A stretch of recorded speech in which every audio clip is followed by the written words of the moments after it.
Hi guys! Yahoo! It's already 3 PM na ng hapon and nagutom ang inyong ate girl.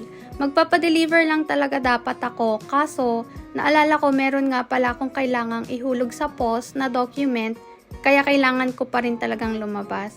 Kaya tara, samahan nyo ko. Ang cravings ko nga pala for today's video ay coffee. Meron namang Great Taste White sa bahay pero dahil lalabas na lang din ako, dadiretso na ako ng Starbucks. And kung makikita nyo, meron akong pinindot na button. Dito kasi sa Japan, aside sa mga traffic lights na nagto-turn green for pedestrians automatically, meron ding mga tawiran na merong push button. So kapag nakita nyo yung yellow box of push button sa mga crosswalk and you want to cross the road, huwag nyong kalimutan pindutin niyon and wait for the traffic lights to turn green para makatawid kayo. Hindi nyo kasi talaga pinindot yon, hindi talaga yun magbabago. And yan, nandito na pala tayo, malapit na ako sa post. Dito ko nga pala sa post na to, ihuhulog yung document na dala-dala ko. And ito nga, hinulog ko na yung sa akin. Kapag magpapadala ka nga pala ng mga naka-envelope na sulat or documents dito sa Japan, kailangan mong bumili ng stamp sa convenience store. Yung sa akin kasi, return envelope na lang siya kaya hindi na ako bumili. Tas yan, pinakita ko lang na merong malapit na McDonald's dito sa amin. Dun sa may McDo, dun na rin pala yung supermarket kung saan kami namimili minsan. And konti na lang, malapit na nga pala ako sa station. Malapit na ako doon sa Starbucks na pupuntahan ko. Dalawang Starbucks nga pala yung meron na malapit dito sa amin. Isa sa loob ng station at isa sa loob ng mall na malapit sa station.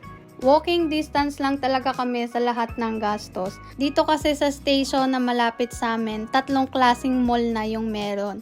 Meron din palang malapit na Ukayan dito sa amin. Nandun lang siya sa kabilang side ng station na nasa pangatlong mall. Ipapasyal ko kayo doon sa susunod, mag-uukay tayo.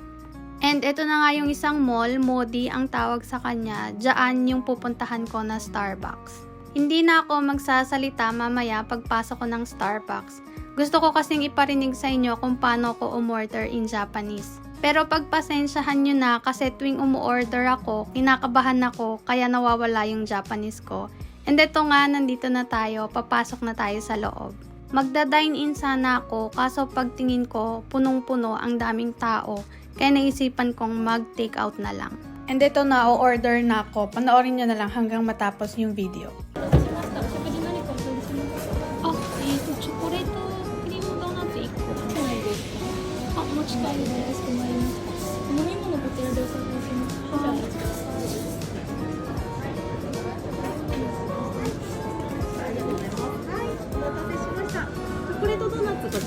あと、はいホットホワイトモカのはいグランデサイズで、グランデサイズ、ははいい、ホイップクリーム追加で、はいで上からチョコレートと、いキャラメルシロップかけていただけますか？